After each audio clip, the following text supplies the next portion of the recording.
Bismillahirrahmanirrahim. Assalamualaikum warahmatullahi wabarakatuh. Alhamdulillahirabbil alamin wassalatu wassalamu ala rasulihil amin wa ala alihi wa ashabihi wa man tamassaka bidinihi ila yaumil. Pemirsa dan pendengar rahmati Allah Subhanahu wa taala, segala puji dan syukur kepada Allah Subhanahu wa taala. Kita senantiasa diberikan taufik dan kemudahan oleh Allah Subhanahu wa taala untuk melanjutkan pembahasan kita tentang faedah-faedah dari sejarah Islam. Alhamdulillah, segala puji dan syukur kepada Allah.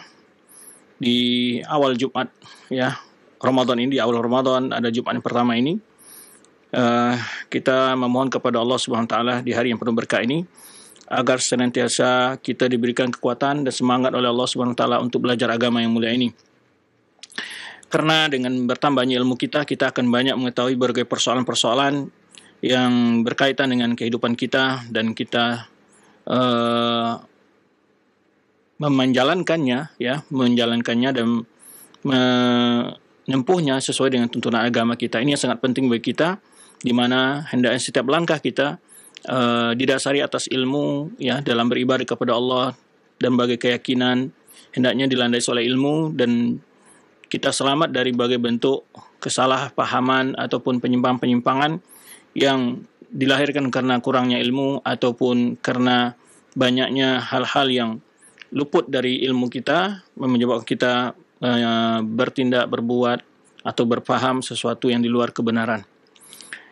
Tak lupa pula di hari yang penuh berkah ini, kita memperbanyak ungkapan salawat salam buat Nabi kita Muhammad SAW. Semua kita senantiasa dibimbing Allah SWT untuk istiqamah dalam mengamalkan dan menjalankan sunnah beliau, serta menyebarkannya dan mengajarkan kepada yang lain. Pemirsa dan pendengar rahmati Allah SWT, sesuai dengan metode kita dalam pembahasan kita faedah-faedah secara Islam ini adalah di mana kita di saat membahas berbagai sejarah yang berkenaan dengan perjalanan dakwah Islam dari masa ke masa, yang mana kita masih membahas dalam masa kekhalifahan Bani Abbasiyah, yang pada pelajaran lalu kita sampai pada masa yaitu Khalifah Al-Abbasiyah Al-Qaim bi Amrillah, di mana Khalifah Al-Qaim bi Amrillah ini juga cukup lama memerintah, sehingga di masa beliau banyak sekali ulama-ulama besar yang wafat. Maka kita ingin mengenal sekilas tentang sejarah mereka, perjuangan mereka, serta warisan mereka secara ilmu untuk umat, warisan mereka yang mereka tulis dari ilmu agama, dari penjelasan agama. Maka selainnya kita mengenal mereka sekilas dan bagaimana perjuangan mereka serta apa yang mereka wariskan untuk umat, agar kita menjadikan ilmu-ilmu yang telah mereka wariskan untuk dapat kita pelajari dan kita pedomani di dalam menjalankan agama yang mulia ini. Baiklah pemirsa pendengar rahmati Allah SWT, di dalam masa pemerintahan Al-Qaim bi Amrillah ini, itu banyak sekali ulama besar yang wafat di sini. Seperti yang telah kita bahas pada pekan yang lalu, yaitu tentang Abu Utsman As-Sabuni yang memiliki kitab yaitu Aqidatus Salaf wal Hadis. Kemudian juga termasuk di antara yang wafat di masa pemerintahan beliau adalah juga Ibnu Battal yang pensyarah Sahih Bukhari. Kemudian juga kita termasuk Abu Thaib At-Tabari, salah orang ulama Syafi'iyah. Kemudian Imam Al-Mawardi Asy-Syafi'i, Imam Al-Baihaqi, kemudian Ibnu Hazm Al-Zahiri, kemudian di antaranya adalah Ibnu Abil Bar Al-Maliki. Nah, sering juga kita dengar, kalau yang lain-lainnya mungkin sudah sering terdengar-dengar tapi Ibnu Abil Bar ini mungkin jarang-jarang bagaimana biografi kehidupan beliau dan apa saja karya ilmiah beliau yang beliau wariskan untuk umat. Walaupun beliau secara madhab adalah madhab Maliki, di mana daerah Andalus, karena beliau tinggal di Andalus, kebanyakan bermadhab Malikiyah, atau daerah Afrikiyah, atau daerah Afrika, termasuk Maroko, kemudian Algeria atau Jazair, kemudian juga Tunisia, dan berapa daerah-daerah Islam yang terletak di benua Afrika. Itu kebanyakan mereka berafiliasi kepada madhab Imam Malik secara madhab fikih dalam ijtihad fikih mereka. Kita akan mulai dari membahas tentang biografi beliau, nama beliau, kemudian perkembangan beliau dalam menuntut ilmu, guru-guru beliau, murid beliau dan karya-karya beliau. Kemudian juga wafat dan pujian ulama, wafatnya beliau dan juga pujian ulama terhadap beliau. Nama beliau adalah yaitu disebut dengan Yusuf bin Abdullah bin Muhammad bin Asim An-Namari, ya, wa kunyatu Abu Umar. Ini dikenal oleh Ibnu Abdul Bar, ya. Kemudian jadi beliau namanya juga disebut adalah Yusuf bin Abdullah, ya, bin Abdul Bar, ya. Yusuf bin Abdul Bar, ya, bin Muhammad bin Abdul Bar bin Asim An-Namari. Di sini jelaskan bahwa beliau adalah bahwa orang tua beliau Abi Umar, ya, orang tua beliau adalah di antara tokoh-tokoh agama yang hidup di Andalus. Ya, kita ketahui bahwa di masa kekuasaan Bani Abbasiyah ini ada juga kekuasaan yang masih tersisa dari kekuasaan Bani Abbasiyah, Umayyah di Andalus. Jadi beliau hidup di kota Andalus di bawah kekuasaan Bani Umayyah, bukan di bawah kekuasaan Abbasiyah yang ada di Baghdad. Nah, ini perlu kita ketahui. Baik. Kemudian bahwa disebutkan bahwa orang tua beliau, ya, Abu Muhammad Abdullah bin Muhammad min ahli ilmi, di antara ulama besar juga, ya, min fuqaha Qurtubah, ya, Cordova, kalau bahasa kita Cordova, ya, kota Cordova itu di Andalusia, ya.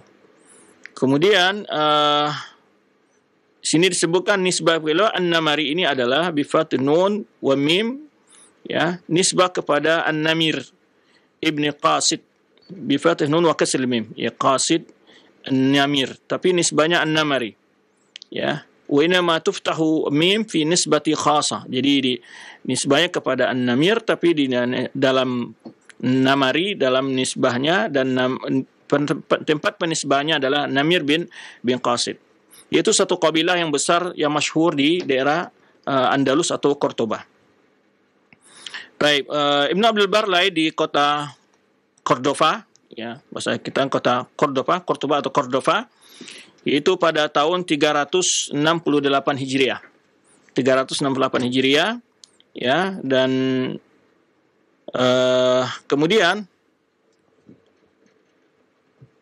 ada juga menyebutkan tahun yang lainnya, tapi Imam Zahabi menyebutkan bahwa yang disebutkan oleh salah seorang penulis terjemah beliau Jazwah dalam kitab Sahibul Jazwah, itu beliau lahir itu 362 Hijriah. Tapi yang sahih adalah yaitu 368 Hijriah. Yaitu yang diriwayatkan teman Ibnu Abdul Bar berkata, aku mendengar Ibnu Abdul Bar maksudnya adalah ulitu yaumal jum'ah wal imam yakhtub. Jadi beliau mengatakan aku dilahirkan pada hari Jumat saat imam berkhutbah salat Jumat. Li khamsin baqina min Rabiul Akhir. Jadi sekitar beliau lahir 25 Rabiul Akhir tahun, yaitu samanin wa sittina wa salasumiyah, yaitu 368 Hijriah. Jadi ini tahun kelahiran beliau, yaitu pada tahun 368 Hijriah. Kemudian bagaimana perkembangan beliau menuntut ilmu? Ya. Tahun kelahiran atau tahun wafat para ulama itu sangat menjadi hal yang pokok juga di dalam biografi para ulama, ya, untuk diketahui. Kenapa? Untuk mengetahui tentang kesikohan beliau dan guru-guru beliau dan juga murid-muridnya. Ini penting sekali bagi ulama-ulama yang melakukan penelitian terhadap rawi hadis. Nah, ini sangat berpengaruh, ya. Nah, dari sana bisa dicek apakah dia berjumpa dengan gurunya, bagaimana dia berjumpa dengan gurunya. Jangan-jangan sampai seseorang mengatakan dia berguru kepada si fulan padahal di si fulan belum lahir, ya, pada saat si fulan wafat umpamanya. Maka oleh sebab itu di antara ilmu yang penting juga di dalam ilmu hadis atau dalam ilmu Islam adalah disebut ilmu tarajum, mengenal biografi para ulama. Baik, kemudian beliau Nasya'a Ibn Abdul Bar fi baldatin Cordoba. Jadi beliau besar di kota Cordova. Itu dalam keluarga yang memiliki ilmu dan keluarga yang soleh. Ya, karena orang tua beliau tadi Abdullah bin Muhammad di antara para ulama yang ada di kota Cordova tersebut. Ya, di antara ahli agama yang hidup di kota Cordova, dan kana abidan mutahajidan, dan beliau seorang ulama yang abid, ahli ibadah, orang berilmu, wada adabin, orang yang memiliki akhlak yang mulia, ada adabin, dan juga pakar dalam bahasa, wa balagatin, dan beliau memiliki rasailun wa syi'run. Ya. Kemudian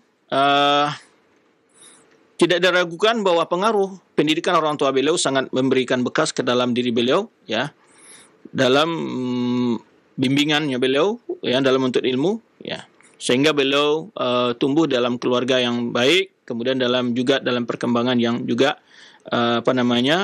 dalam usianya remaja beliau juga terbina dengan baik dalam keluarga beliau, ya. Baik, bapak beliau wafat dalam saat pada tahun, yaitu tahun 380 Hijriah. Jadi beliau tadi lahir 368, tahun 380 Hijriah itu orang tua beliau wafat. Ya. Dan walam yakun Abil Bar qad sami'a mawalidi syai'an. Jadi belum dia meriwayatkan apa-apa dari orang tuanya, hadis maksudnya. Karena saat orang tuanya wafat dia berumur 12 tahun. Ya. Wa in Abil Bar innama talaba al-ilm ba'da 90 wa 300. Jadi beliau baru mulai melalang buana menuntut ilmu, yaitu pada tahun 390 Hijriah, setelah tahun 390 Hijriah. Itu 10 tahun setelah orang tua beliau wafat. Sebagaimana yang dijelaskan Imam Zahabi di dalam Syiar A'lam An-Nubala.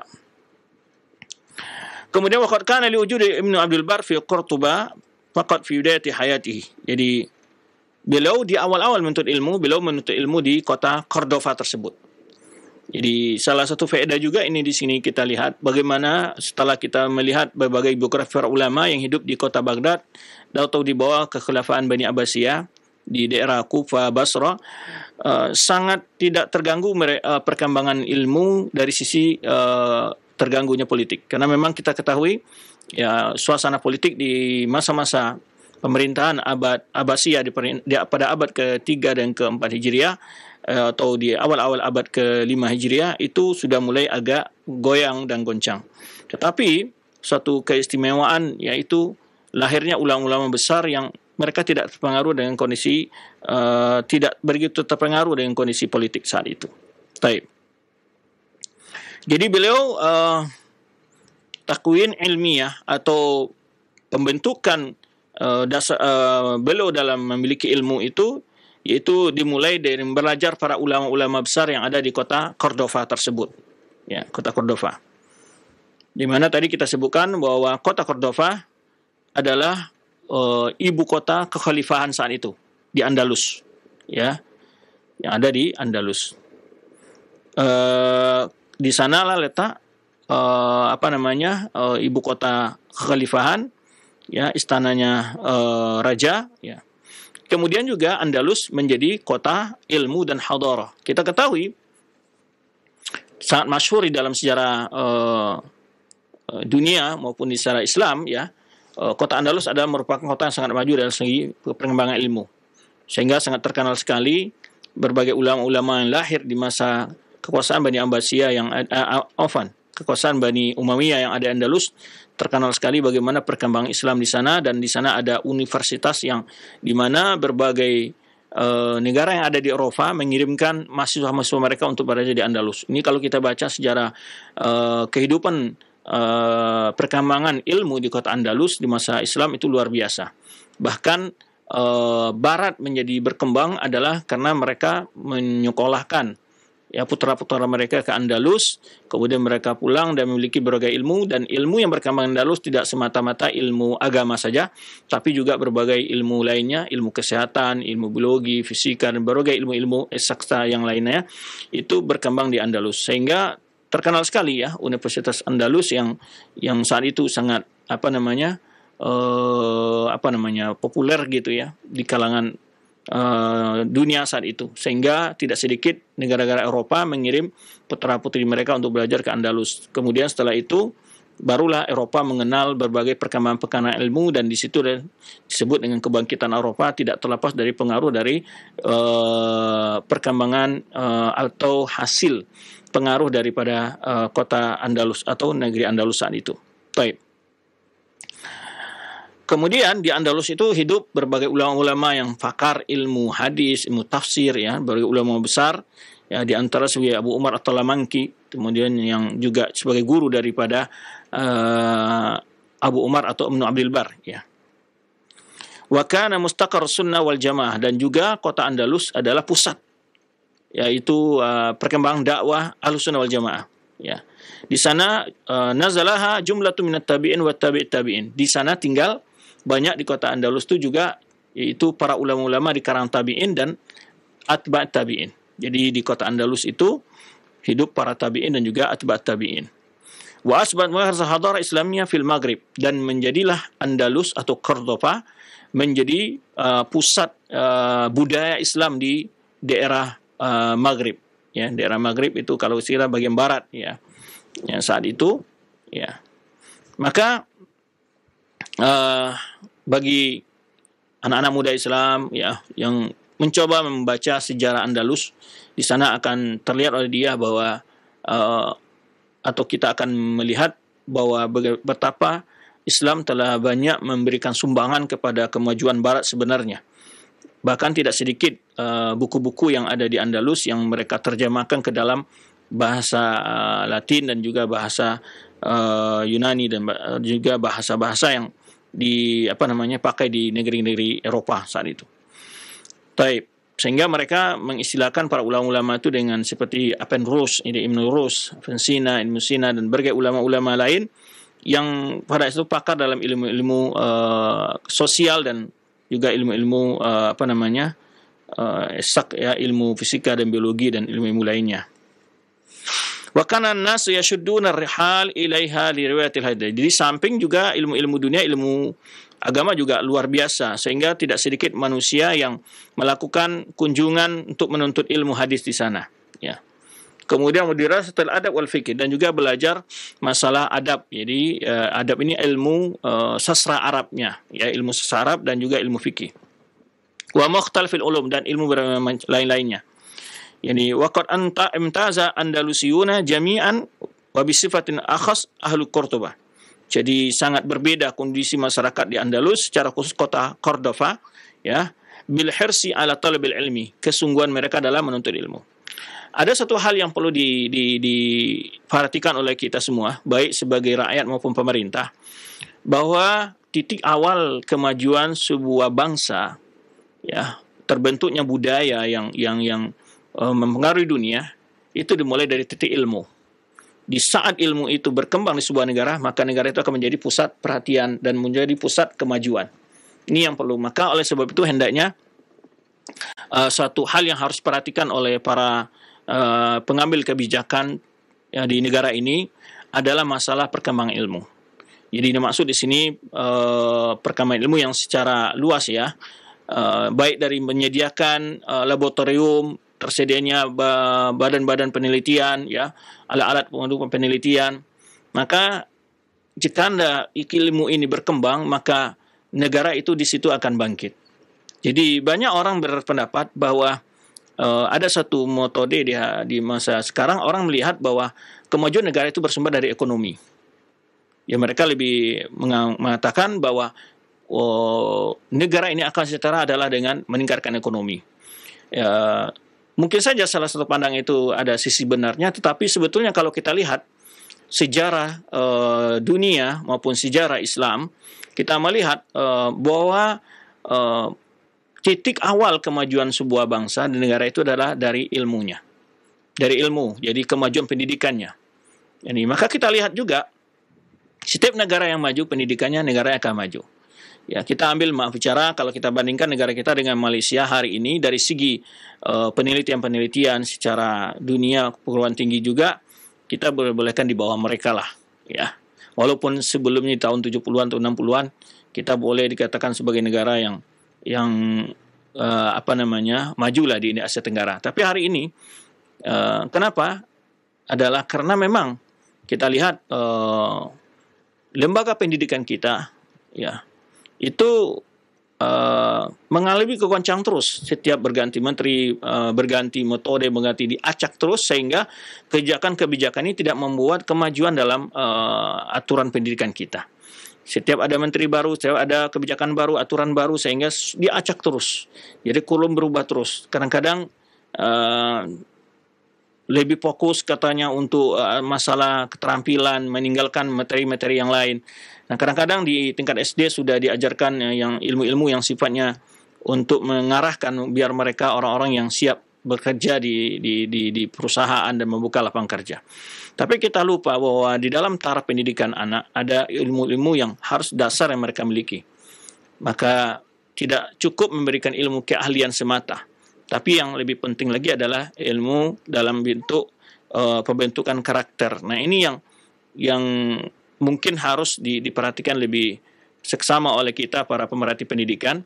Jadi kalau di sekolah umpamanya tidak mendapatkan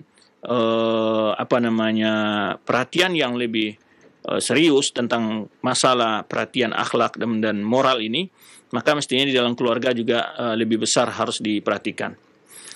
Termasuk di sini di negara kita yang perlu kita perhatikan bersama adalah masalah tontonan, siaran, dan juga santapan yang ada di media-media kita.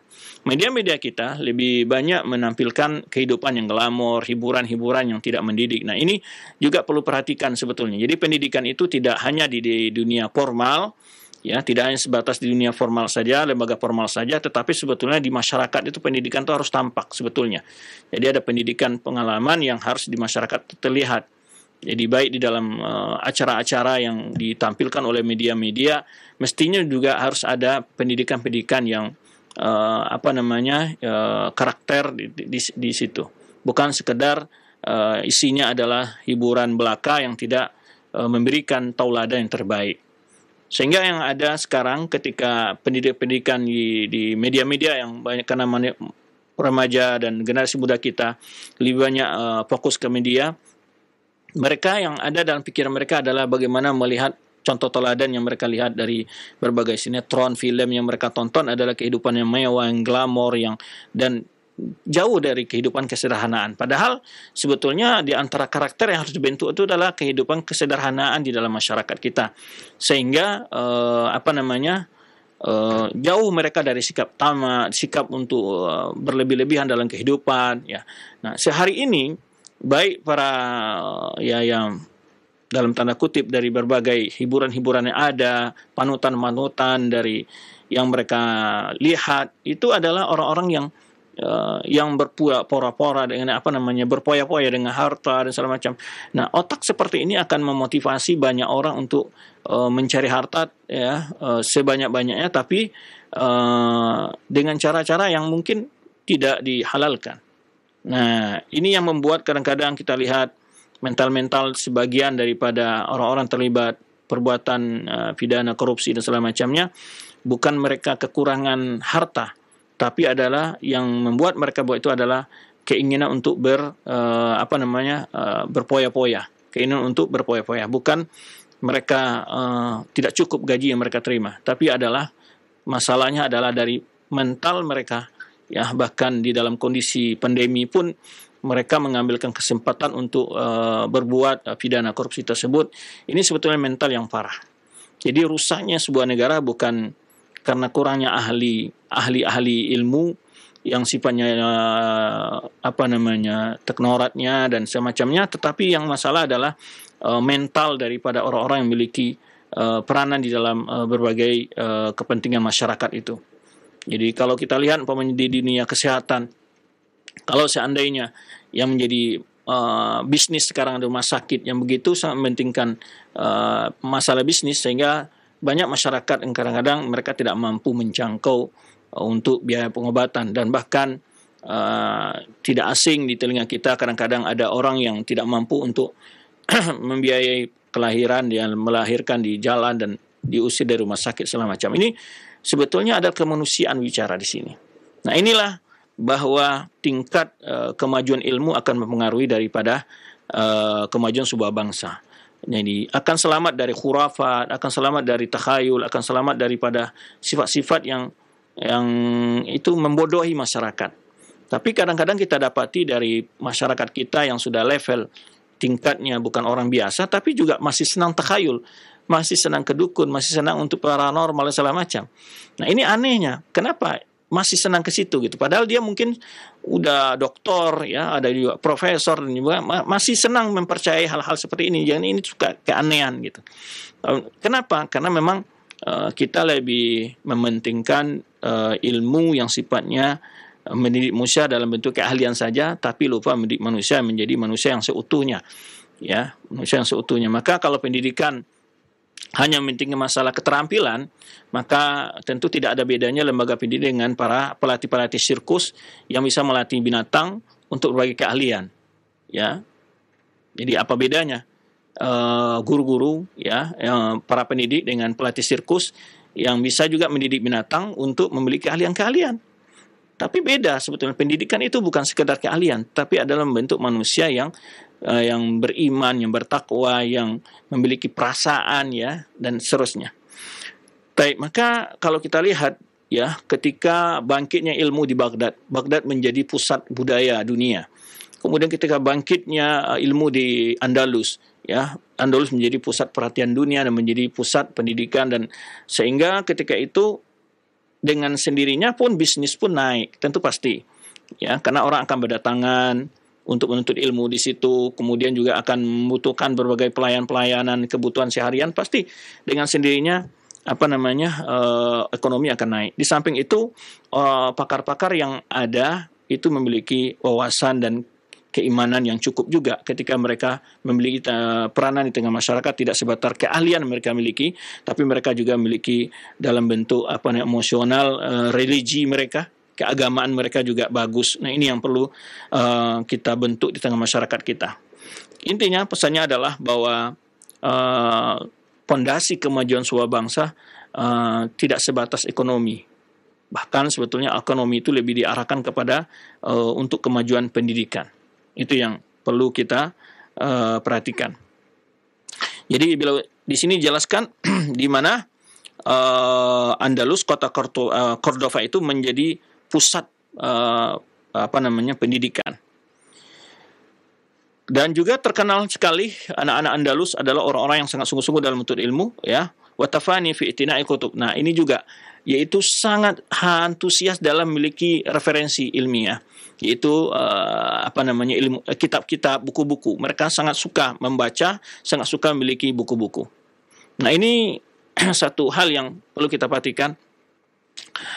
Ketika orang membeli sebuah jajan, sebuah belanja di kuliner, menghabiskan uang 500.000, 300.000, tetapi ketika membeli buku, nah ini ketika masyarakat lebih menghargai makanan daripada buku, maka ini masyarakat masih konsumtif, yang masih kehidupan mereka masih belum meningkatkan, belum mengetahui tentang harga sebuah ilmu. Maka ini yang kita lihat di negara kita ini masih jauh, ya, menghargai sebuah karya ilmu itu, ya, masih berat untuk membeli buku dan lebih enak membeli jajan. Nah ini bentuk bahwa memang masih jauh kita dari negara-negara yang maju. Kalau kita lihat di negara-negara yang orangnya haus buku, dan kemudian buku itu dibaca tentunya, ya. Jadi tafani fi itina'il kutub ini juga kayak suatu masyarakat yang ada di Andalusan itu, di samping anak mudanya ada orang yang sungguh-sungguh menuntut ilmu. Ini juga pesan kepada anak-anak muda, jangan hanya sekedar berhura-hura menghabiskan umur tanpa ada arti, ya, mejeng di sana, nongkrong di sana sini, dan menghabiskan waktu yang tidak berguna sama sekali. Hendaknya mereka adalah orang-orang yang memikirkan masa depan mereka dan masa depan masyarakat mereka dan negara bangsa mereka. Jadi masyarakat Andalus itu adalah anak-anak mudanya orang yang antusias terhadap ilmu, dan juga watafani fi iktina'il kutub, orang-orang yang suka kepada buku, ya, orang-orang yang suka buku. Wa min thama intasharat al-maktabat fi sa'il al-awsat. Jadi sehingga banyak sekali perpustakaan. Nah, kalau kita bicara juga sedikit, ya, untuk kebangkitan bangsa kita, mana yang lebih ramai kira-kira bioskop daripada perpustakaan? Nah ini juga perlu kita pertanyakan, mana yang lebih ramai kira-kira menonton bola daripada perpustakaan?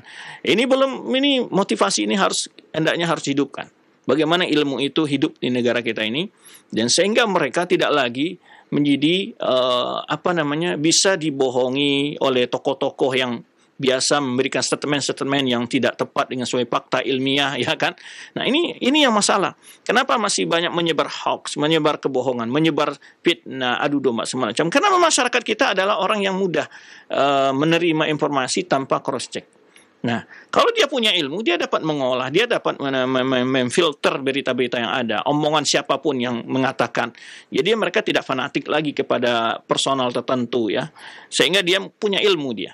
Karena ilmu ini membuka mata orang, tidak taklid dia, tidak ta'assub dia. Nah, ini yang penting sebetulnya.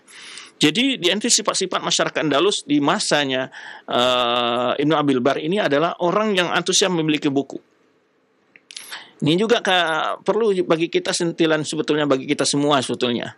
Ya, kadang-kadang kita untuk membeli buku doa harian saja berat, ya, menunggu hadiah dari orang lain. Untuk membeli tata cara pelaksanaan sholat juga kita berat gitu, harga 50.000 itu menjadi berat bagi kita. Tapi sekaligus untuk beli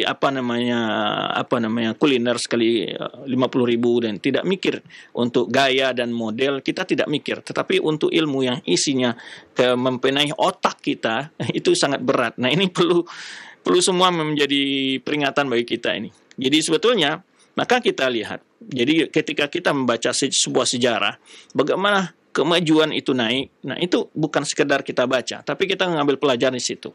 Di kota Andalus itu menjadi pusat yang diakui oleh dunia, ya, bahkan hari ini masih di dalam sejarah barat disebutkan bahwa mereka banyak sekali mengambil faedah-faedah dengan kemajuan yang ada di Andalus tersebut. Mulai dari ilmu. Sehingga perpustakaan suatu yang disenangi oleh masyarakat. Jadi kita hari ini bukan hanya masyarakat umum, para orang-orang yang berada di barisan pendidikan saja, baik dosen maupun guru, ya, jarang ke perpustakaan malah. Jadi jangankan mengharapkan masyarakat umum untuk suka ke perpustakaan, jadi guru sama apapun jarang gitu lah. Bagaimana? Ini juga perlunya ini sesuatu yang terobosan yang membuat bagaimana agar masyarakat kita lebih banyak membaca, senang membaca, memiliki buku, ya. Apalagi masyarakat sifatnya yang orang-orang memang di garis terdepan dalam masalah memperhatikan pendidikan. Nah, ini sangat suatu hal yang perlu diperhatikan di dalam kehidupan kemajuan bangsa kita. Baik. Kemudian min thamma intashara al-maktabat fi sa'ir al-awsat, sehingga banyak di berbagai penjuru tersebar perpustakaan. Nah, wa fi hadzal ufuq al-ilmi az-zaki syabba wa nasha Ibnu Abdul Bar, dalam kondisi yang begitu sangat suasana keilmuan yang begitu indah ini, yang begitu semarak begini. Nah, Ibnu Abdul Bar adalah orang yang hidup di masa itu. Ya, dari sehingga dia, ya, tafaqqaha wa akhadha an katsir min fatahil al-ulama wa fuhulis sunnah, sehingga dia mengambil ilmu, ya, dari berbagai ulama-ulama besar, ya, dan juga ilmu-ilmu sunnah. Jadi wa kataba baina aydihim, dan dia menjadi orang-orang yang belajar di tengah-tengah mereka, walazamahum, ya, artinya mengikuti kajian-kajian mereka, pelajaran-pelajaran mereka, wada'aba fi talabil ilmi, dan punya sehingga dia melangkah menuntut ilmu, siyamal fiqhul hadis, terutama adalah ilmu fikih dan hadis. Faqad tafana fihi wa bari'a bara'atan faqa fiha man taqaddama min rijal Andalus, sehingga jadi beliau orang yang pakar dalam ilmu hadis dan ilmu fikih, dan mengalahkan orang-orang yang seusia, yang orang-orang yang lebih dahulu, tua di masa beliau itu, ya, lebih mendahului kemampuan, yaitu keilmuan beliau dari orang-orang lain di saat itu. Baik. Beliau tidak hanya belajar dari ulama Cordova semata, tapi juga belajar kepada ulama-ulama yang datang ke Cordova untuk belajar kepada ulama juga. Samping itu juga beliau juga berpindah ke kota-kota yang ada di sekitar Andalus, yang di situ ditempati para ulama-ulama. Baik. Sami'a min akabir al-hadis di Cordoba wa ghairiha. Beliau mempelajari hadis, memiliki sanad para ulama-ulama hadis yang ada di kota Cordova. Wa minal ghuraba al-kadimin ilaiha, dan juga termasuk ulama-ulama yang datang berkunjung ke Cordova tentunya untuk mengambil ilmu juga, di samping mereka juga mengajar di sana. Baik. Wa kataba ilaihi min ahli syarqi minhum Abu Dzar Al-Harawi wa Abdul Ghani bin Sa'id Al-Hafidh. Jadi disebutkan di sini para ulama-ulama yang memberikan ijazah kepada beliau, ya. Ulama memberikan ijazah kepada Ibnu Abdul Bar. Baik. Dan juga Ibnu Abdul Bar berpindah-pindah, ya. Walaupun beliau tidak keluar dari daerah Andalus, tetapi di Andalus itu banyak sekali, kalau bahasa kitanya daerah-daerah, kabupaten atau wilayah-wilayah yang menyebar, itu ulama juga banyak di sana, dan beliau berkeliling di berbagai daerah-daerah yang di Andalus untuk menuntut ilmu. Baik.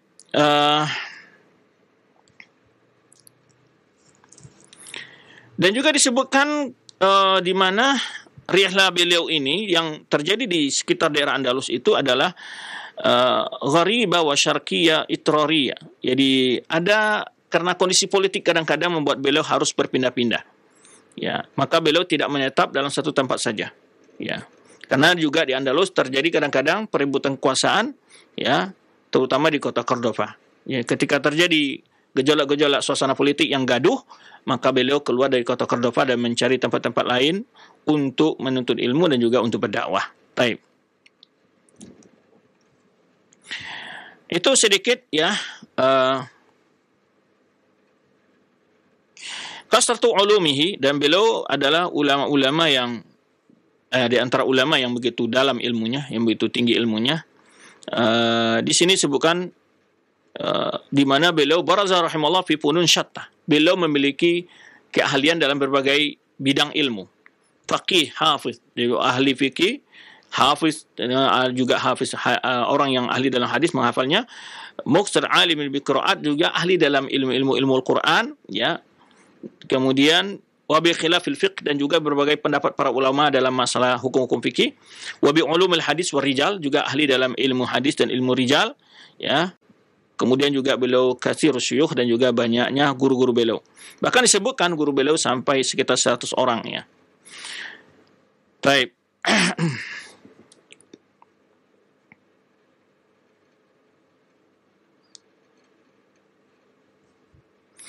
Wa kana rahimahullah fi awal zamani zahiril madhab. Dari awal beliau terpengaruh dengan madhab Ibnu Hazm, itu madhab Az-Zahiri. Semua sara Malikiyan, kemudian beliau masuk ke madhab Maliki, ma'amailun katsir ila fiqh Syafi'i, dengan kecondongan yang banyak kepada fikih Syafi'i. Beliau bermadhab Maliki, tapi lebih banyak condong kepada fikih Asy-Syafi'i. Baik.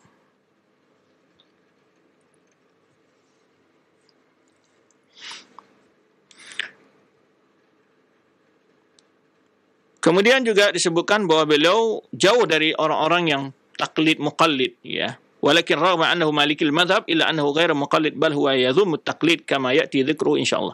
Di mana beliau walaupun beliau bermadhab Maliki, beliau jauh dari sifat-sifat taklid, ya. Bahkan beliau mendiskusikan banyak pendapat-pendapat ulama Malikiyah dan beberapa masalah, ya, dan beliau di sana mengikuti dalil, ya, tidak beliau fanatik dan ta'assub buta atau taklid buta kepada pendapat ulama-ulama Malikiyah, tapi beliau juga adalah orang yang menimbang pendapat-pendapat tersebut sesuai dengan dalil. Baik.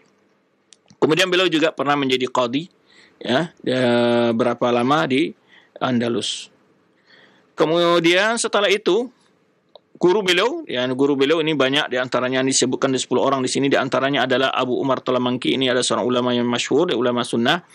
Ya, di sini disebutkan bahwa guru beliau mencapai 100 orang di sini, ya, aktsar min mi'ati syaikhin, lebih dari 100 orang, ya. Kemudian juga murid-murid beliau, ya, begitu banyak, ya, kita tidak sebutkan di satu persatu di sini. Murid-murid beliau juga banyak. Di antaranya guru beliau tadi Ahmad bin Muhammad bin Abdullah At-Talamangki, Al-Muqri, yukanna Abu Umar At-Talamangki. Ini Abu Umar At-Talamangki sangat terkenal dalam pembicaraan para ulama-ulama yang dalam fikih maupun dalam hadis. Baik. Kemudian itu di antara guru beliau, ini banyak sebutkannya, di antara guru beliau Abdullah bin Muhammad bin Yusuf bin Nasr Al-Azdi, yu'rabi ibni Fardi, ya, yukanna Abul Walid, min ahli Qurtubah, di ahli Cordova, ya, dan juga beliau menerima dari ulama-ulama lain yang begitu banyak. Kita lewatkan, lanjut kepada murid-murid beliau. Nah, murid beliau juga begitu banyak, ya, lebih dari fatahasala ladai aktsar min tis'ina tilmizan, Jadi dalam buku-buku yang membahas biografi beliau, dia lebih dari 90 orang dari murid beliau, ya. Wada'an laisa hasran li jami'i man akhadha an Ibn Bar fa hunaka adun katsira akhadhu anhu wa lam yadhkurhum kutub tarajum. Ini bukan untuk membatasi jumlah orang yang mengambil ilmu dari buku-buku beliau atau dari beliau, tetapi kitab tarajum hanya menyebutkan sebagian dari murid-murid beliau, ya.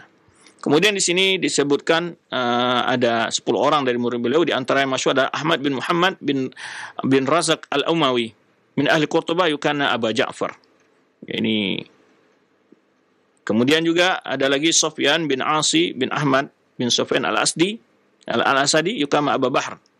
Faqihun rawiyah, ulama yang ahli dalam fikih, juga seorang ahli dalam hadis.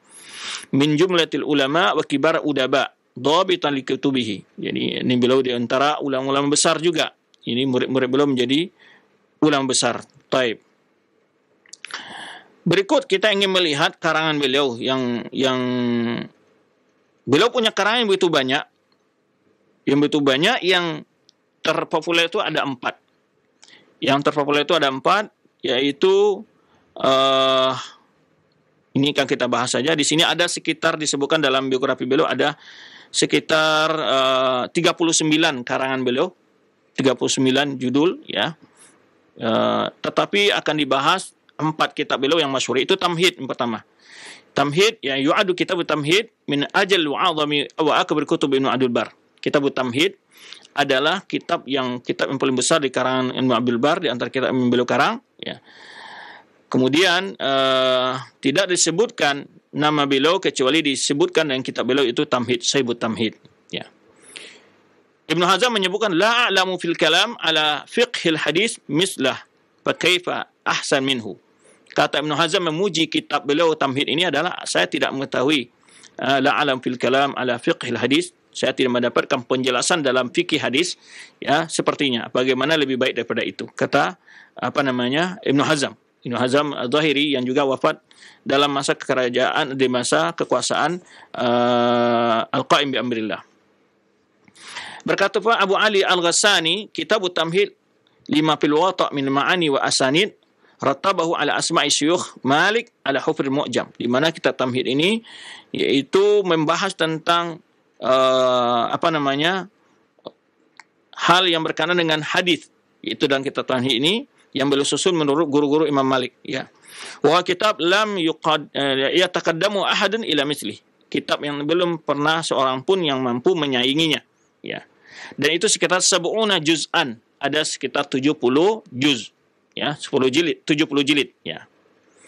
Adapun metode beliau dalam kitab ini adalah beliau menyebutkan di muqaddimah kitab beliau ini Tamhid, itu kitab Tamhid Ibnu Abdul Bar, ra'aitu ajma fi kitab hadha ma tadammana al-Muwatta' Malik ibn Anas rahimahullah fi riwayah Ibnu Yahya al-Laitsi al-Andalusi anhu min hadis Rasulullah SAW. Jadi beliau ingin mengumpulkan dalam kitab Tamhid ini apa yang terdapat dalam kitab Muwatta' Malik dan yang diwakilkan oleh Riwayah bin Yahya al-Laitsi, yaitu baik yang disanadkan dari hadis Rasulullah SAW yang musnad atau yang maqtu atau yang mursal, dan wa kullu ma yumkin idafatuhu ilaihi, sebagai hal yang berkenaan dengan hadis yang disebutkan di situ.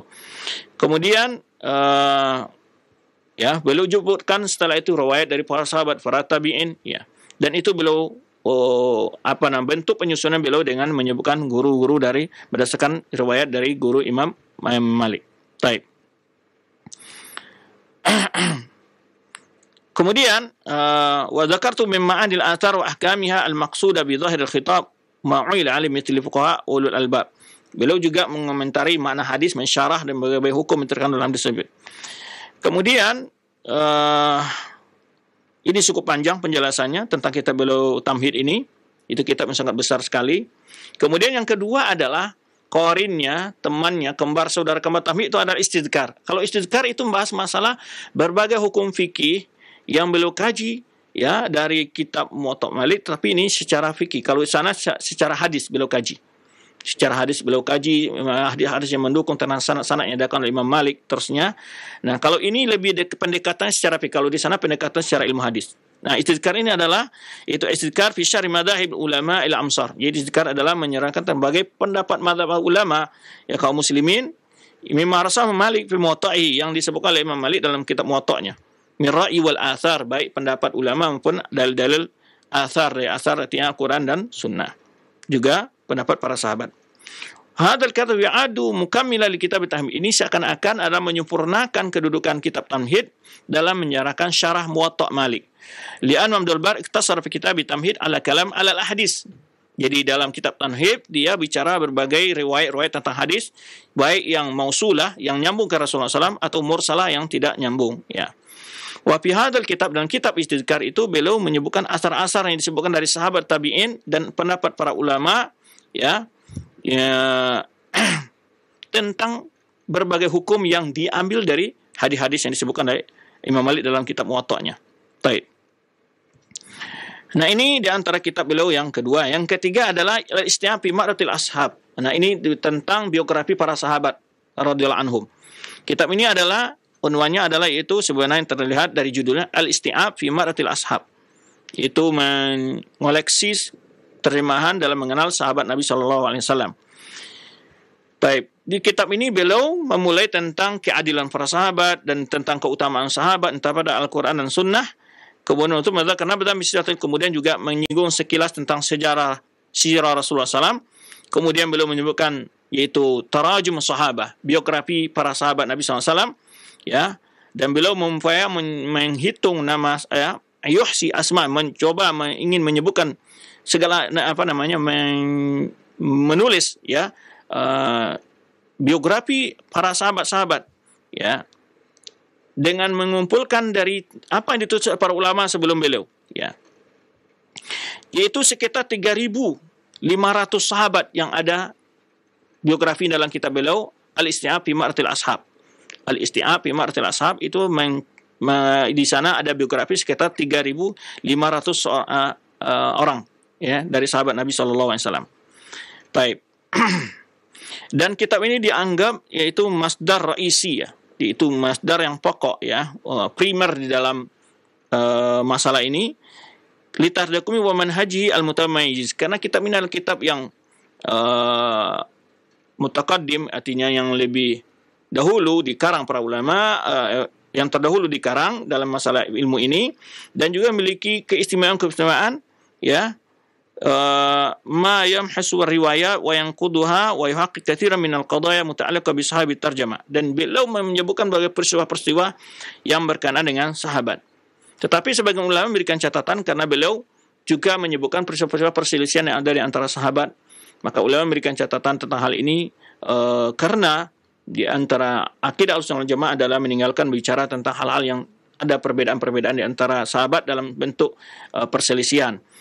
Tapi beliau di dalam masalah ini dijelaskan oleh para ulama yang lain bahwa beliau ingin menunjukkan kebenaran dalam suatu persoalan. Karena dalam masalah cerita-cerita ini, dalam kitab-kitab Syiah umumnya itu banyak dihiperbola dan dilebih-lebihkan. Sehingga beliau ingin mengkanter pandangan-pandangan yang menyudutkan para sahabat dalam masalah itu. Nah, itu.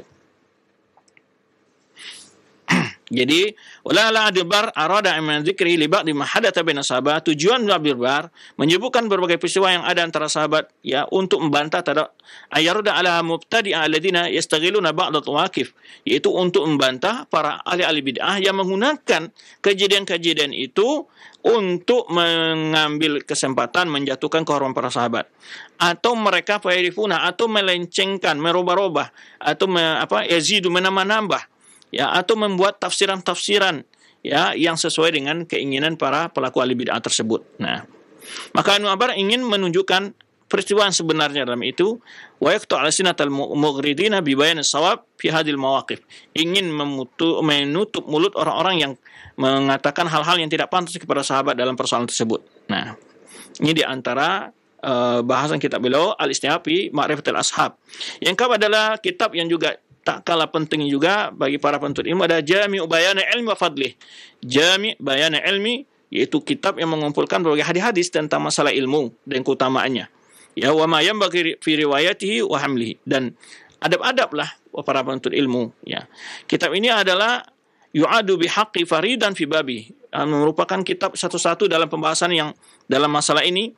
Wa yanbaghi li kulli talibil ilmin mutala'atuhu, ya, hendaklah setiap Penuntut ilmu jangan pernah luput untuk membaca kitab ini, karena dia sangat mencakup berbagai bahasan-bahasan yang rinci tentang persoalan-persoalan penting dalam agama di sini.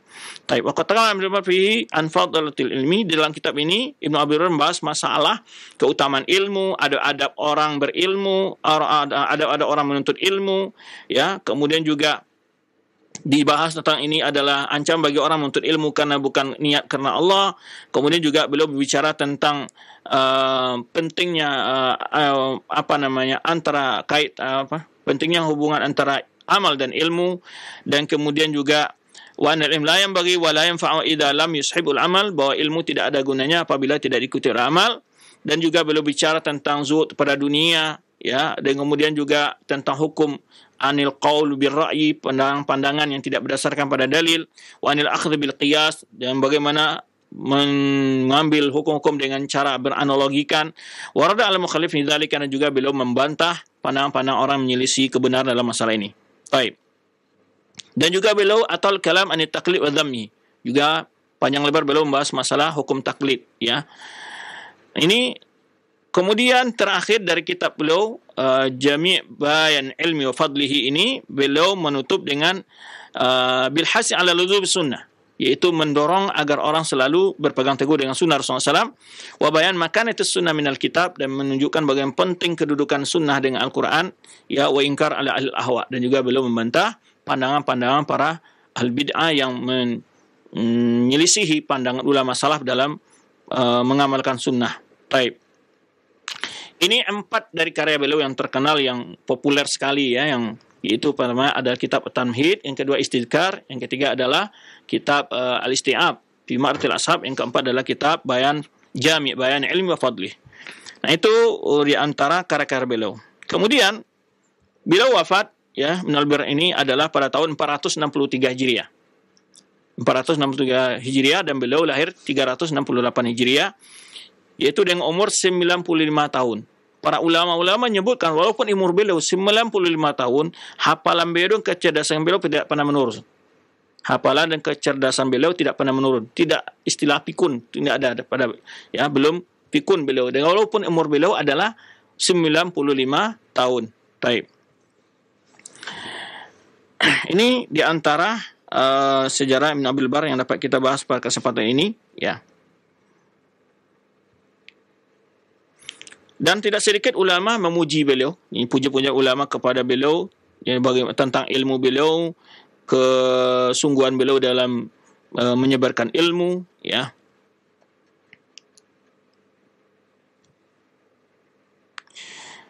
Di sini berkata Anhu Al-Humaidi, menyebutkan Abu Umar Faqihu Hafiz, yang memuji Abu Umar Ibn Abdul Bar adalah orang yang faqih, hafiz, muqsirun, alimun bil qiraat, ahli dalam ilmu qiraat, wa bi khilafil fiqhi wa bi ulumil hadis wa rijal, ahli juga dalam ilmu fikih, ilmu ulumul hadis, dan juga para rawi-rawi hadis. Nah, kemudian banyak sekali pujian para ulama-ulama kepada beliau. Di antaranya juga Abul Walid Al-Baji memuji beliau, lam yakum bi Andalus mislu Abi Umar Ibn Abdul Bar fil hadis. Beliau menyebutkan tidak ada di kota Andalus yang lebih ahli seperti Ibnu Abdul Bar dalam masalah ilmu hadis, ya. Kemudian juga dipuji oleh Abul Walid Al-Baji menyebutkan waqala aidan Abu Umar ahfaz ahl Maghrib. Beliau adalah ulama yang paling banyak hafal hadis di kalangan para ulama-ulama Maghrib. Nah, dan masih banyak pujian-pujian para ulama kepada beliau atas sumbangan ilmu beliau dan perjuangan beliau untuk umat, ya, dalam menyampaikan ilmu dan juga mendakwahkannya, mengajarkannya, dan menulisnya. Baik. Kemudian juga termasuk Syaikhul Islam Taimiyah mengatakan min a'lamin nasi bil athar wa tamyiz baina sahiha wa saqimiha. Kata Syaikhul Islam Taimiyah, Ibnu Abdul Bar ini adalah ulama yang paling berilmu tentang athar, ya, hadis dan perkataan para sahabat, dan wa tamyiz, dan juga paham membedakan antara yang sahih dengan yang lemah.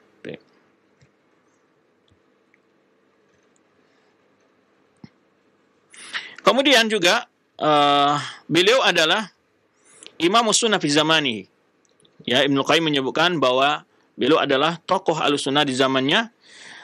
فهذه شهادة من إمام من أئمة السنة بأن عبد البر إمام السنة في زمانه وكما شهد له بصحة الاعتقاد Ibnu Qayyim, bahwa di mana ulama-ulama mengakui tentang kebenaran akidah beliau. Di sini beliau mengatakan, Ibnul Qayyim menyebutkan wa kana fi usul diyana ala madhhab salaf. Beliau di dalam pokok-pokok akidah beliau adalah sesuai dengan madhab salaf. Lam yaqul fi ilmi al-kalam bal qafa athar masyayikhihi. Beliau tidak sedikit pun mempelajari, masuk atau mempergunakan ilmu kalam. Tapi beliau mengikuti guru-guru beliau. Baik. Ini adalah beberapa hal tentang kehidupan Ibnu Abdul Bar. Sebetulnya ada buku yang telah membahas tentang khusus mengumpulkan akidah beliau, yaitu yang berjudul Aqidatu Imam Ibnu Abdul Bar fi Tauhid wal Iman. Ya, fi Tauhid wal Iman, ditulis oleh Syekh Sulaiman bin Saleh bin Abdul Aziz Al-Ghasn. Ya, itulah sedikit tentang biografi Ibnu Abdul Bar dan karya beliau.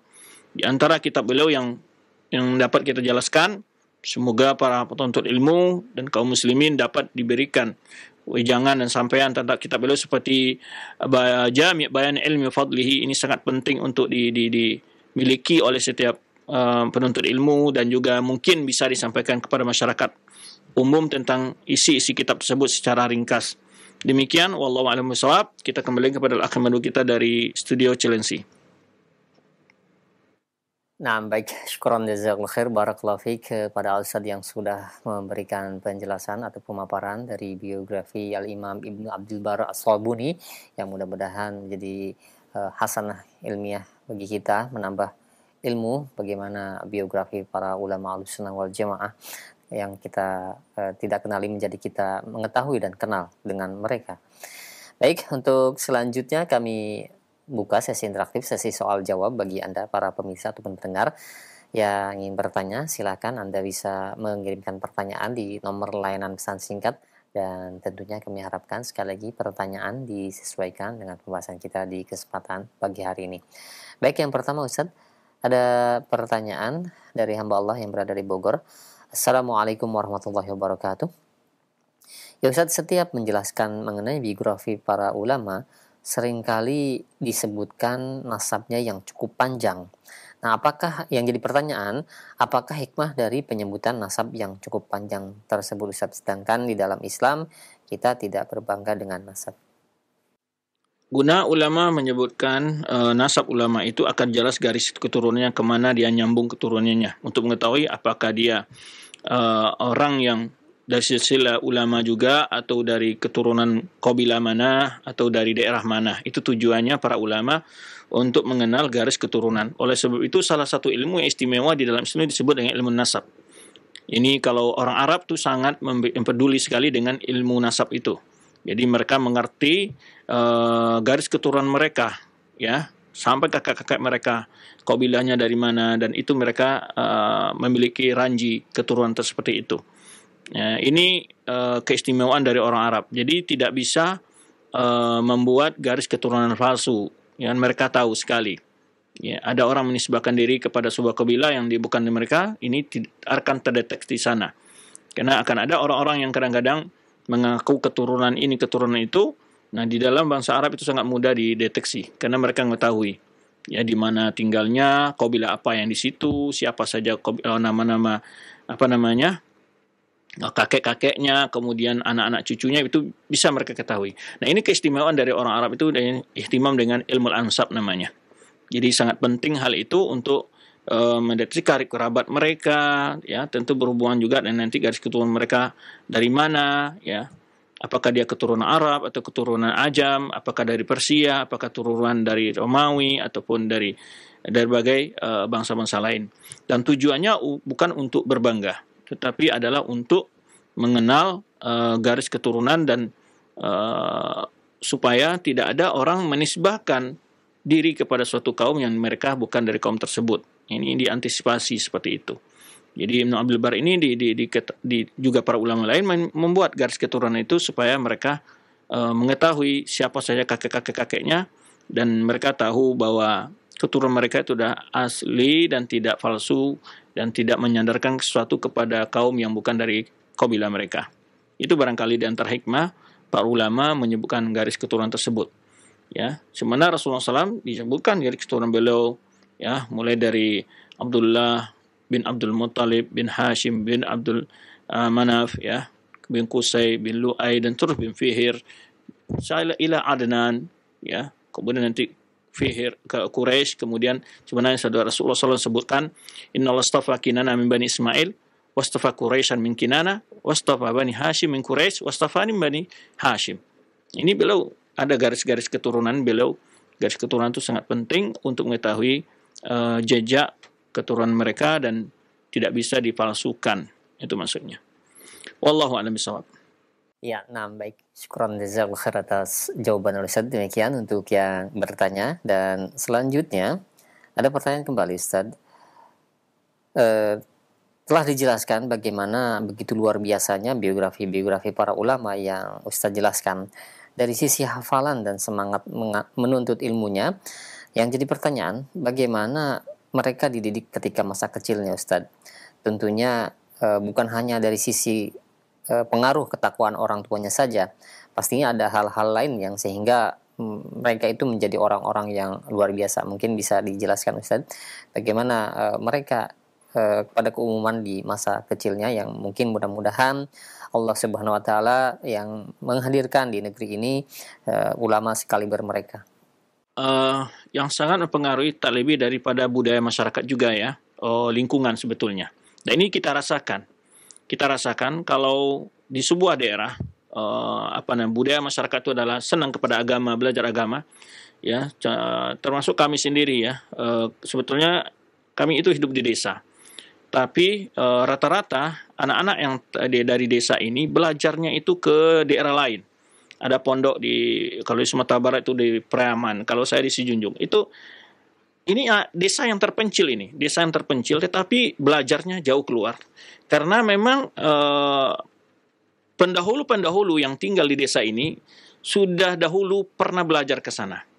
Jadi itu yang membuat. Nah, ini budaya ini yang membuat. Seperti di Arab, pokoknya. Mereka kan punya budaya hafalan yang kuat, ya. Senang menghafal itu. Karena memang budaya begitu. Menjadi suatu aib bagi mereka kalau dalam keluarga mereka tidak ada yang hafal Al-Quran. Itu menjadi aib bagi mereka. Ya, bagi aib sekali kalau tidak ada di antara keluarga mereka yang menjadi ulama, menjadi tokoh agama, menjadi orang hafal hadis. Nah, itu karena itu sudah menjadi suatu trennya mereka seperti itu. Nah, jadi tren itu ada di masyarakat, jadi itu yang membuat mereka motivasi. Sehingga tidak jadi asing, bahkan suatu hal yang menjadi kelaziman di dalam budaya mereka, hal seperti itu. Nah, menghidupkan suasana ini yang penting. Ini maka oleh sebab itu, yang banyak mempengaruhi kehidupan kita sebetulnya adalah lingkungan. Jadi kalaupun pemain seorang orang tua, seorang orang soleh, tapi kalau lingkungan di luar juga tidak mendukung, otomatis juga anak-anak kita akan mudah terpengaruh oleh lingkungan. Ini yang banyak. Ya, anak kita mungkin kita didik di rumah untuk sopan, untuk bergaul baik. Tapi ketika dia bergaul di luar dengan teman-temannya, mendengar kalimat-kalimat yang tidak baik, mungkin main game, mungkin kata-kata yang tidak baik, segala macam, ini sangat pengaruh. Tidak akan mungkin kita, anak-anak kita untuk kita larang dengan bergaul dengan lingkungan, tidak mungkin. Di sekolah pun begitu. Maka sebetulnya yang tercipta ini adalah masalah lingkungan. Jadi memang ngetrennya di masa-masa mereka itu yaitu menuntut ilmu kemana-mana, menghafal ayat, menghafal hadis, segala macam. Nah, demikian sampai hari ini di daerah-daerah seperti daerah Sankiti, ya, Britonia, daerah daerah Sankiti, ya bahasanya, itu Mauritania ini itu rata-rata anak-anak yang 10 tahun ke bawah itu nggak ada yang dah hafal Quran. Dan juga orang-orang Mauritania ini rata-rata ada ahli bahasa. Jadi dua hal ini tuh sangat menonjol mereka.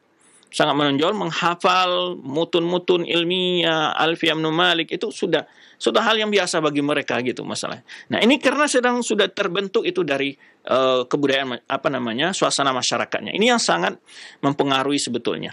Maka suasana itu memotivasi. Ya, setiap keluarga sudah suatu kelazim begitu saja. Kalau anak sudah umur demikian, mereka sudah belajar di masjid, menghafal, ya, sudah tahu kegiatan itu memang sudah ada sebelum mereka, dan itu mereka ikutin terus gitu. Jadi budaya mereka pertahankan, tidak tergeser dengan budaya-budaya yang menjauhkan mereka dari budaya mereka yang baik tersebut.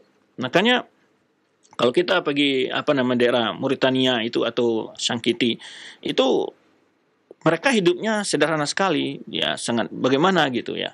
Tetapi ilmu mereka dalam masalah hafalan Al-Quran dan bahasa ya, Arab itu bahasa mereka luar biasa. Ya, itu karena memang sudah terbentuk dalam suasana seperti itu. Nah, lingkungan yang membuat mereka juga membantu seperti itu. Di samping jadi keluarga juga tentu ya dimotivasi juga.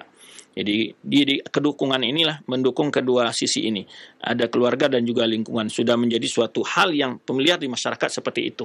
Ya, umur-umur orang kalau umpamanya tamat SD, SMP, SMA itu mereka adalah mainnya bukan di taman-taman ya, tapi main mereka adalah di masjid.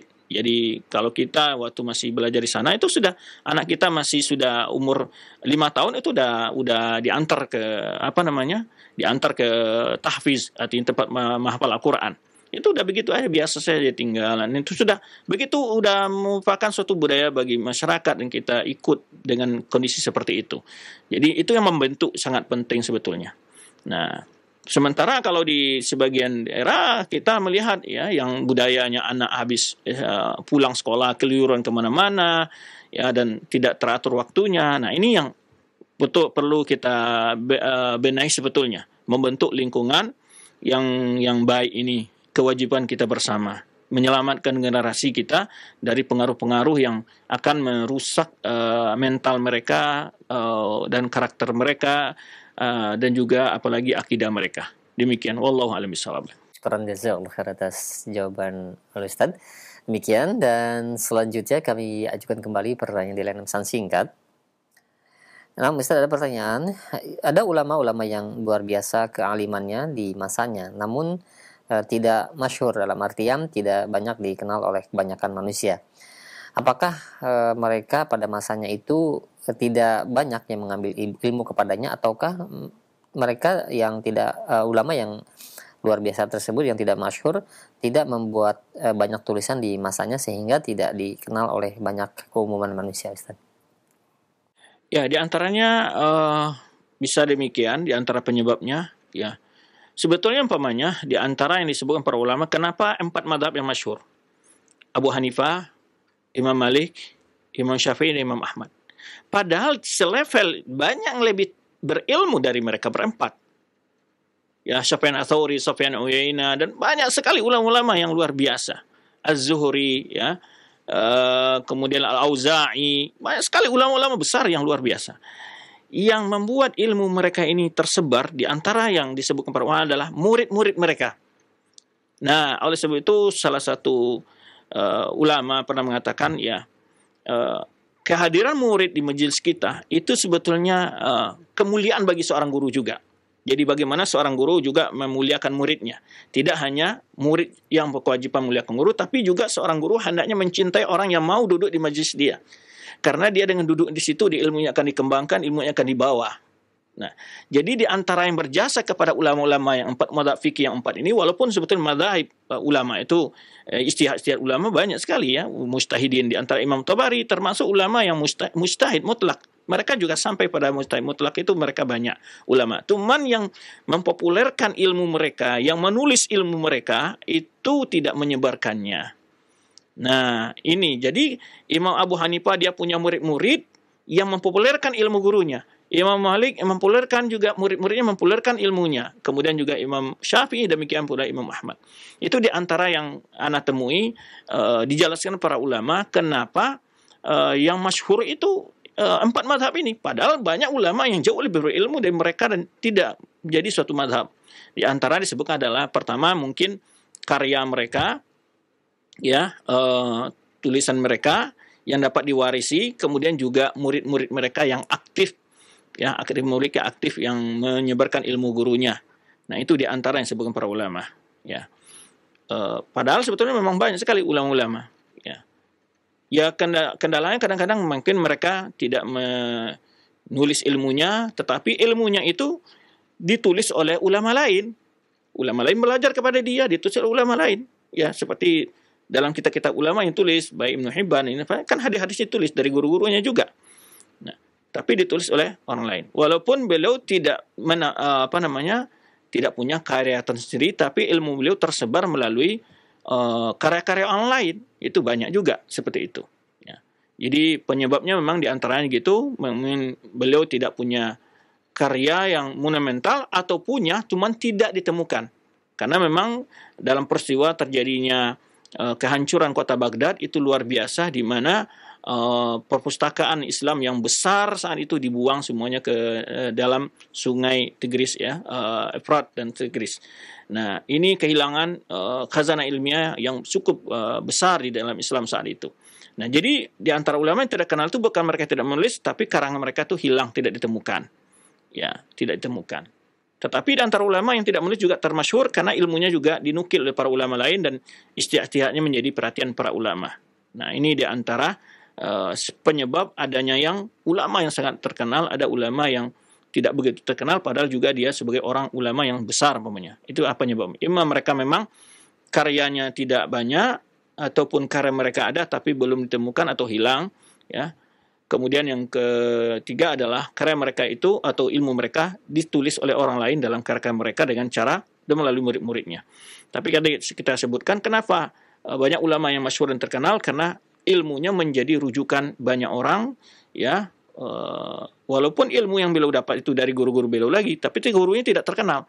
Nah, itu memang fadlullah yu'ti liman yasha, itulah intinya di situ juga, ya, itulah keutamaan Allah yang Allah berikan kepada orang yang Allah kehendaki. Tentu banyak pengaruh sebetulnya, termasuk ikhlasnya seseorang tadi, tingkatan istihad seorang dalam berdakwah, dalam menyampaikan ilmu, dalam mengajar. Ada ulama ilmunya luar biasa, tapi dia tidak terlalu banyak memiliki murid, ya, tidak terlalu banyak memberikan ilmu. Nah, itu bisa saja, dan itu juga ada di zaman kita ini sekarang ini, ada juga sebagian ulama luar biasa ilmunya, tapi beliau lebih banyak kadang-kadang kajian beliau untuk kalangan terbatas saja, gitu, tidak punya majelis umum, gitu. Wallahu a'lam bishawab, itu yang dapat kita jawab. Baik, syukran jazakallahu khair atas jawaban Al-Ustaz demikian, dan kami mohon maaf yang sebesar-besarnya Ustaz untuk 4 pertanyaan tadi. Rupanya mencukupi waktu yang telah disediakan, dan kami mohon maaf tidak dapat melanjutkan di sesi soal jawab ini karena keterbatasan waktu yang ada. Mungkin ada kesimpulan yang dapat disampaikan untuk para pemerhati Roja sekalian. Nah, silakan Ustaz. Baik, terima kasih banyak untuk para ikhwan akhwat dan juga muslim-muslimat yang telah bergabung pagi hari ini dalam kajian kita faedah-faedah dari sejarah Islam. Itu pada kesempatan ini kita membahas tentang sekilas biografi dari Imam Ibnu Abdul Bar, dari salah seorang ulama Malikiyah. Dan kita memang sengaja mengangkat berbagai ulama-ulama ini yang mungkin kadang-kadang kita dengar namanya belum mengetahui secara lebih agak mendetail tentang kepribadian mereka atau karya-karya mereka. Dan juga kita melihat bahwa ulama Ahlussunnah wal Jamaah itu tidak hanya mazhab tertentu, ya, mazhab yang fikih yang 4 itu adalah mazhab Ahlussunnah semua. Jadi oleh sebab itu Ibnu Abdul Bar ini kalau kita lihat pandangan beliau dalam akidah itu salaf. Beliau beriman dengan istiwa, beriman dengan ulu, dan tidak punya takwil yang dipakai oleh ahlul kalam. Maka bisa dilihat dalam kitab beliau Jami' Bayan Ilmi wal Fadlihi dan Istidkar, dan juga kitab Tamhid beliau tadi yang telah kita bahas, akan terbukti di sana bahwa beliau adalah ulama penerus dari akidatus salaf, ya, untuk kita munculkan, karena banyak orang mengaku bahwa ulama-ulama yang banyak itu dari kalangan ahlul kalam, sebetulnya tidak. Kalau kita bongkar, begitu banyak ulama ahlus sunnah yang terkenal, ya, cuman kita belum tahu.